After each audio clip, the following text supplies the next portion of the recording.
Sir Harry! Mahinang daing niya at naisubsob ang mukha sa matigas nitong tiyan at nakahawak ng mahigpit sa t-shirt nito. Ang dali lang natapos ng taturing nito pero siya'y napapangiwi sa sakit. Malapit na pong matapos, ma'am. Pagpapakalma pa ng tattoo artist sa kanya, kinagat niyang ibabang labi upang hindi makadaing. Inipon pa ni Sir Harry ang buhok niya at pinunasan ng namuo niyang pawis sa noo. Dumuko ang ito't naramdaman ng mainit na paghinga nito sa tenga niya. Just think that we're making love. Sir Harry! Nahampas niya ito sa hita sa bulong nito, ngunit gumis ito, naginit ang mga pisngi niya. Paano kung marinig yun ng iba? Ma'am, huwag ka namang malikot. Reklamo pa ng tattoo artist bago higpitan ang hawak sa daliri niya. Sinamaan niya tuloy ng tingin si Sir Harry. Nakangisi pa rin to. Ang palad ay bumaba sa bewang niya at marahang humagod. Alin ang mas masakit? Yang karayo mo ang sanda. Bibig mo, Sir Harry! Madiing bulong niya dito. Kinagat nitong ibabang labi. Nakatitig lang siya dito at halos magulat pa nung bitawan ng tattoo artist ang daliri niya. Tapos na, ma'am. Mabilis niyang tinignan ang resulta. Namumula pa yun pero kuhang-kuhang diamanting singsing niya. Napakura pa siya noong ipagsalikop ni Sir Harry ang mga daliri nila. There, hindi na mawawala yan. Manlalabo pero nandyan pa rin yan. Huwag mo lang ipaalis. Makahulog ang bigkas nito. Napalunok siya at napatitig sa mga kamay nila. Sakop na sakop nitong palad niya. Ayaw pang ang bitawan na kahit nakauwi na sila'y hawak pa rin nito. Do you still want to work? Parang labag sa loob na tanong pa nito. Gusto ko, mainip ako sa bahay. Sanay ako magtrabaho, Sir Harry. Pumikit to ng mariin ngunit pumayag din kaya lang nanghihi pa ito ng 2 linggo para sa kaligtasan daw nila. Tumalon tuloy ang puso niya sa tuwa noong pumasok sa kumpanya. Agad pa siyang ngumiti kay Milagros ngunit nagsipagyukuan ng mga to. Good morning, ma'am. Sabay-sabay na pagbati pa sa kanya, napatigil tuloy siya at nagulat kay Emil na sumulpot sa gilid niya. Ang malalay binuksan nitong pinto sa manager's office. This way, ma'am. Niluwangan pa nitong pinto na ituro niya tuloy ang sarili. Hindi ako manager, Emil. Ikaw nang bagong manager ng department, Marian. Wala na si Dragonita. Paliwanag pa ni Milagros. Umawang ang mga labi niya at hindi makapaniwala. Wala na rin nga doon sina Jovel. Nangangapa tuloy siya sa gagawin. Wala siyang background sa pagiging manager. Tingin niya pinapaboran lang siya ni Sir Harry. Bukod sa bago ang mesa niya ay merong mamahaling laptop sa taas noon. Maging ang swivel chair niya ay komportable. Emil, baka hindi naman ako. Sobra naman to. Hindi naman ako graduate. Napatigil siya noong makitang pagpasok ni Sir Harry sa department. Nakaayos ang pagkakasuklay ng buhok at kagad na humalimuyak ang pabango nitong amoy lemon scent. Gulat pa siya sa likod nito at may 2 gwardyang nagbubuhat ng panibagong mesa. Put it here, besides my wife's table. Pagmamaniobra nito kaya't nalalaki ang mga mata niya. Sir, hindi ditong opisina mo. Kumibot ang labi nito, nilapag ang dalang laptop. Mabilis ding lumabas na email at 2 gwardya. Why not? Ayaw mo sa opisina ko. Ako na naman ang mag-a-adjust. Gusto kitang katabi, bawal pa rin ako dito? Kunot noong tanong nito, nasa punyang noon nung umupo ito sa swivel chair niya. Napasandal siya sa mesa. Paano siya makakapagtrabaho kung tatabi ito sa kanya? Para itong linta na ayaw humiwalay. Come here, Kitty. Kasya naman tayo dito. Maluwang ang opisina, nagpalagay pa nga ako ng sofa. Itinuro pa nitong hindi kalakihang sofa habang marahang hinihila ang bewang niya. Namulang mga pisgi niya, alam na alam niya kung para saan yun. Sir Harry naman, gusto ko ng peace of mind. Mahinang reklamo niya. Bakit? Ginugulo ba kita? Hindi pero nilalandi mo ko kahit oras ng trabaho. Mahinang angil niya. Parang hindi naman to tinablan at marahan pa siyang giniya sa kandungan nito. Umikot ang mga braso nito sa bewang niya at humaplos pang palad sa tiyan niya. Ano bang ginagawa mo? Iritadong tanong niya. Siniksik ba naman itong mukha sa balikat niya at kinagat-kagat siya doon? Kinakamusta ko lang si Chloe at Mig. Ah, sino namang Chloe at Mig? Lalo nitong hinagod ng impis ng tiyan, kaya't nakuha niyang iniisip nito. Magpapabili ako ng mangga kay Emil. Hindi ako buntis, sir. Hindi pa ba? Gabi-gabi ako nagpupunla, hindi pa rin? Paus ditong tanong, lalong nag-init ang mga pisngi niya. Hindi naman agad yun. Bakit nung una 1 beses lang, kambal agad? Quintuplets ba ngayon? Kunwaring kuryosong tanong nito. Umungol siya ng protesta, ngunit mahina itong tumawa, kaya't nahampas niya ito sa hita. Buwisit ka, bumalik ka na sa opisina mo. Baka kung ano pang isipin ng mga empleyado mo. I'll stay here. Magtatrabaho tayo ng maayos, kuting deklara nito. Pero scam yun, hindi siya nito pinakawalan. Nanatili siya sa kandungan nito. Siya pang nagbabasa ng report sa laptop nito habang ito ay halik ng halik sa batok niya. Sir, mag-focus ka naman po. Nagpo-focus ako. Mabilis nitong bulong bago pumaloob ang palad sa palda niya. Pinigilan niya ang braso nito. Sa trabaho, hindi sa akin, sir. Pagdidiin niya. Ikaw ang trabaho ko. Mas paus na sagot nito. Napalunok siya noong sulyapan ito. Sobrang inik na titig niya sa kanya. Hindi siya nakakilos nung isarado nito ang laptop at nasa mesa at ayusin siya nito paharap sa kanya. Ay, sorry sir. Dinig niyang gulat na bigkas ni Miss Mara. Nakapapasok lang sa opisina. Mabilis tuloy siyang umiwas sa halik ni Sir Harry. Shit. Failed quintuplets.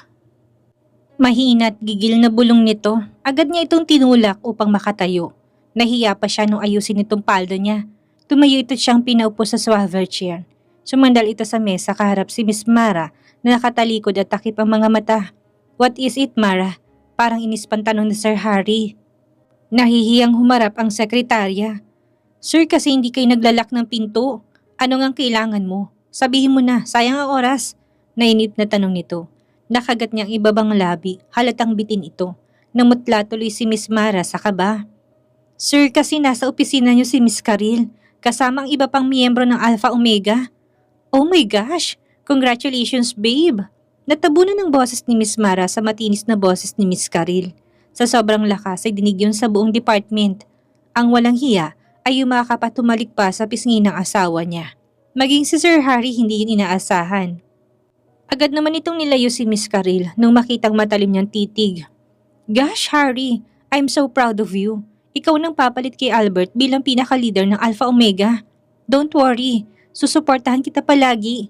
Tumikayat pa itong mulit yumakap sa asawa niya kaya't malakas niyang nahampas ang mesa. Kitty, pinanangkitan niya ito ng tingin sa inis kaya lang humarang pa si Miss Karil. Gusto niyang sabunutan kung hindi lang ito buntis. Let's go, Harry. Don't waste your time to your stupid wife. Say that again, and you're dead, Karil. My wife is not stupid. Malina't may halong galit na banta ni Sir Harry. Natigilan si Miss Karil ngunit maras na bumuntong hininga. Nagpipigil ng inis. Nagsasayang ka lang ng oras sa kanya, Harry. Kapag napalitan mo na si Albert, hindi mo na kailangan ng asawa. Isa pa mas dapat na priority mo, Alpha Omega. Ang asawa mo ikakapahamak mo. Shut your stupid mindset, Karil. My wife will always be my priority. Walang kurap na bigkas nito matapos ay kagad hinawakan ng kamay niya at pinisilyon sa harap mismo ni Miss Karil. Matalim na tumitig sa kanya si Miss Karil. Imbis na kabahan, tinapatan niya ang titing nito at bahagyang tinaasan ng kilay. Akala ba nito magpapasindak siya? Hindi niya kasalanan humiwala ito kay Sir Harry. Hindi niya rin kasalanan na buntis ton Emmanuel. Tsk! Huwag mo silang paghintayin sa taas, Harry. Naghihintay sila ng decision mo. Madiing paalala pa nito kay Sir Harry. Humakbang ito sa pinto habang si Sir Harry hindi kumilos. Sir, naghihintay daw po sila sayo. Paalala na niya dahil parang wala itong balak na sumunod kay Miss Karil. Kumibot ang labi nito. Nagulat pa siya nung bumalik ito sa tabi niya. Sumandal sa mesa at bahagyang minasahing kamay niyang hawak nito. Dito lang ako, wala kang kasama dito. Pero importanteng meeting yun, Sir Harry. Mas importante ka. Mabilis sa sagot nito. Nag-init ang mga pisngi niya, ang tiyan niya ay kiniliti. Pilit siyang umubo upang pigilan ang pangiti. Let them wait. Natigil to nung bumalik si Miss Karil. Harry, naghihintay nga sila. May gigil at inis na bigkas nito. Ask them to go here then. If they don't want to, then my answer is no. Malamig nitong utos kay Miss Karil. Umawa ang mga labi nito at bumukas ang inis sa muka. Hindi pa ito nilingon ni Sir Harry. Nasa kanya lang ang titig ni Sir Harry. We should eat outside later, Katie. Sambit pa nito sa kanya. Binaliwala ang presensya ni Miss Karil. Sa bahay na lang, magtatampo ang kambal. Naitikom niyang bibig nang marinig ang pagmamarcha ni Miss Karil sa labas. Sinundan niya pa ng tingin ang pag-alis nito. Ginalit mo na naman, Sir Harry. Buntis pa naman yun. What? Why would I care about her? Ikaw ang asawa ko. Saya lang ako mag-aalala. Uminit ang puso niya. Minsan iniisip niya kung totoo ba lahat ng ito. O baka pinapasalos lang nito si Miss Karil. Pero mas nanaig ang paniniwala na totoo ito sa kanya. Shit, I wanna kiss you frustrated. Biglang bulong nito matapos tumitik sa labi niya. Mabilis niyang tinakpan ang bibig. Huwag mo kasing titigan. Kita niyang gumalaw ang Adam's apple nito sa napaglunok. Napahagod sa buhok nito. Lalo pa itong napamura nung pumasok na sa opisina niya ang 5 lalaki na naghihintay dito kanina. Mabilis siyang napatayo upang magbigay galang sa ilang matanda. Si Sir Harry naman imbis na lumingon sa mga to, bewang niyang hinawakan. Lumabas ka muna, Marian. Hindi ka parte ng fraternity. Hindi ka pwedeng makinig. May galit na utos ni Miss Caril. Napayuko siya taalis na sana bilang respeto sa mga ito kaya lang ipinigilan ni Sir Harry ang bewang niya. She's my wife. She deserves to know whatever it is that you will discuss. Madiing sagot nito kay Miss Caril. Seriously, Harry? Wala siyang alam dito. Kung gusto niyo ko maging boss ng fraternity, tanungin niyo muna ang boss ko. Kapag pumayag siya, papayag ako. Muling sagot nito na nagpatameme kay Miss Caril. Napalunok siya at nahiya sa mga to. Sir Harry, lalabas na lang ako. I'm not asking you to leave. Sinabi ko na ikaw ang boss ko, Kitty. Ikaw ang magdedesisyon para sa ating dalawa. Seryoso pa itong tumitig sa kanya. Wala tuloy siyang nagawa kung hindi manatili sa opisina. Nagpakuha pa ito ng isang sofa para sa kanila. Kasali tuloy siyang humarap sa mga bisita nito. Wala naman siyang maintindihan pero siya lang yata ang nakikinig dahil si Sir Harry abala sa kamay niya tinahaplos ang daliri niyang may tattoo. Nung lingunin niya ay doon lang ito tumingin. We cannot trust Albert anymore, iho. Nakarating sa amin ang ginawa niya sa mga anak mo. Hindi ganong leader ang gusto namin para sa Alpha Omega. Isa pa'y bagsak ng kumpanya niya. Wala na siyang maitutulong sa mga maliliit na negosyante miyembro ng grupo. Paliwanag na matandang lalaking puti ng lahat ng buhok. Kapag pumayag ka, malaki ang maitutulong mo sa grupo. Dagdag pa ng isa pa. You should accept this opportunity, Harry. Sayang naman kung hindi. Segunda ni Miss Caril. Sumandal sa sofa sa Sir Harry. Nahiya siya nung sa kanya ito tumingin imbis na sa mga kausap. Do you want me to accept that, Kitty? Namumungay ang mga mata nitong tanong sa kanya. Lahat tuloy ng mga mataing na sa kanya. Kinabahan siya bigla. Kasalanan niya pa yata kung tatanggi si Sir Harry. Kung gusto mo, Sir Harry, okay lang naman sa akin. Mawawalan ako ng oras sa'yo at sa mga bata. Would that be okay with you? Seryosong tanong nito. Napalunok siya. Hindi naman siya demanding pero ayaw niya mawalan to ng oras sa mga anak niya. Umatungan ng pagkontra si Miss Caril. Oh my gosh! Why are you asking her? Wala siyang alam dito. Hindi nga ay nakagraduate, hindi ba? Shut up, Caril. Sinabi ko na siyang boss ko. Desisyon lang ng asawa ko. Matalim na sagot ni Sir Harry. Napayuko siyang muli. Nakakahiya sa mga bisita nito. Baka isipin ay hawak niya sa leeg si Sir Harry. Marahan niyang binawi ang kamay na hawak nito. Nangunutno ito sa kanya. Ikaw po yatang dapat na magdesisyon, sir. Lalabas na po muna ako. Kitty! Mabilis siyang tumayot kagad na lumabas kahit pa tinawag siya nito. Ayaw naman talaga niyang makialam sa desisyon nito sa buhay. Dumiretso siya sa banyo. Hindi pa man nag-iinit ang paa niya. Hinigit na siya sa braso at nasampal ang pisngi niya. Gold digger! Wish! Anong gayong mabang ginamit mo kay Harry? Kunwari ka pang mabait. Sinasakal mo naman sa leg si Harry. Galit na tura ni Miss Caril sa kanya. Kumuyam ang kamao niya, nanggigil talaga siya dito. Ano bang kinagagalit mo dyan, Miss Caril? Ex ka lang ng asawa ko. Wala kang pakialam sa desisyon niya sa buhay. Bakit ba nakikialam ka pa? Tapos na kayo. Buntis ka na sa iba. Manghang nasagot niya dito. Nagtagis ang bagang nito. Bakit naman kung hindi? Kung anak ni Harry tong nasa sinapupunan ko. Lokohin mong lelang mo, Miss Caril, ngising-singit niya.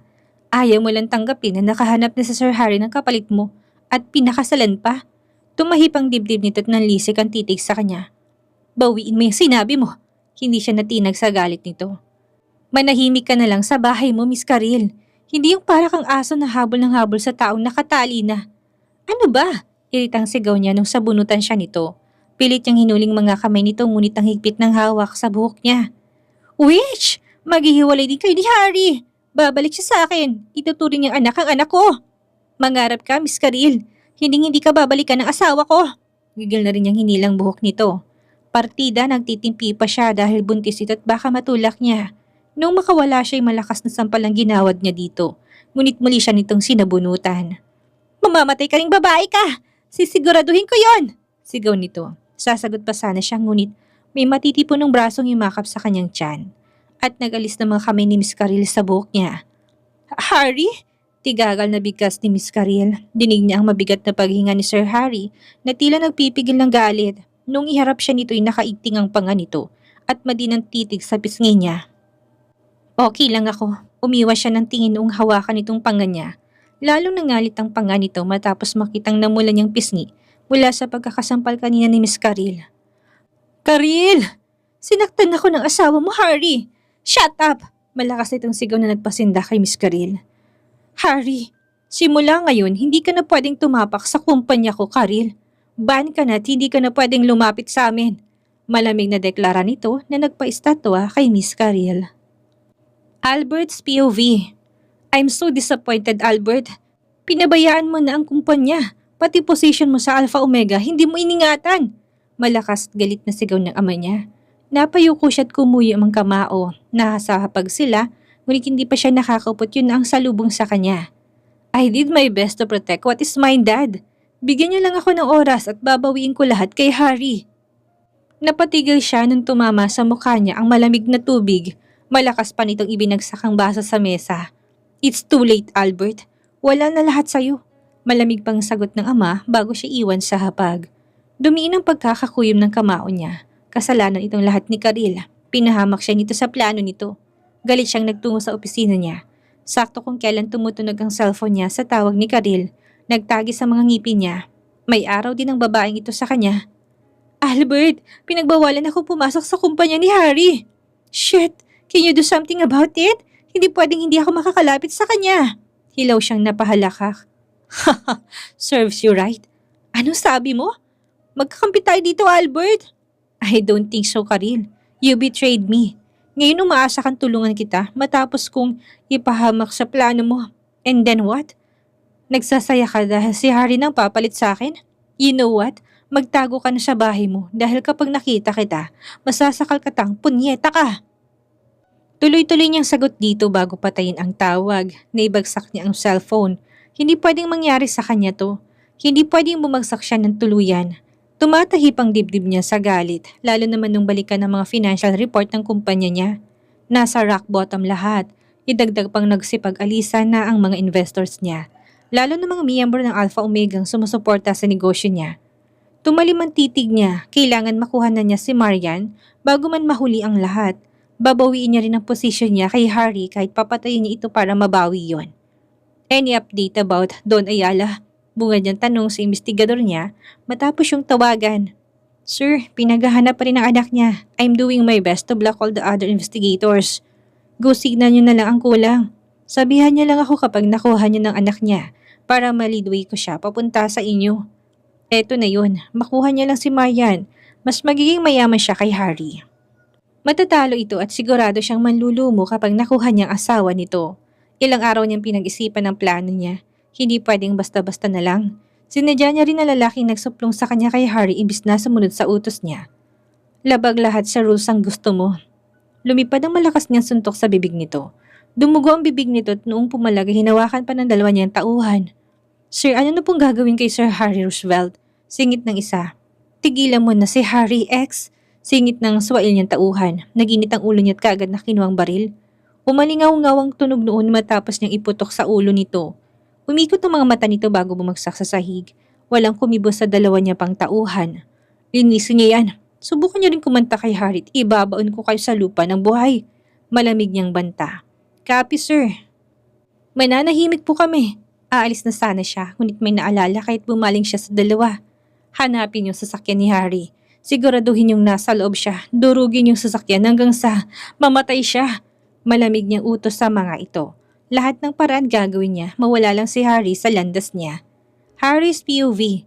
Ipapahatid ko kayo sa vacation house, kasamang kambal Kitty. Malambing yung pagkausap sa asawa, dinig niyang mabigat nitong paghinga sa kabilang linya. Umahon ng pag-aalala niya dito. Ilang araw ng masamang pakiramdam nito simula nang makaaway si Karil. Nag-aalala na siya dito, hindi na nga niya pinapasok sa opisina. Masama pa rin ang pakiramdam mo. I can cancel the vacation. Kaya ko naman. Hintayin ka na lang po namin kaya doon. Excited ng kambal, Sir Harry. Mali siyang umusos sagot nito. Hanggang ngayon pinupungo pa rin ako tinatawag na sir. Puna niya dito. Ayos lang naman sa kanya. Nakukitan siya, sakitin niya sa paggalang nito sa kanya kaya lang. Parang naman sobrang tanda niya sa paggalang nito. Hinila niya ang necktie na umatahimik ito sa kabilang linya para siyang hindi makahinga bigla.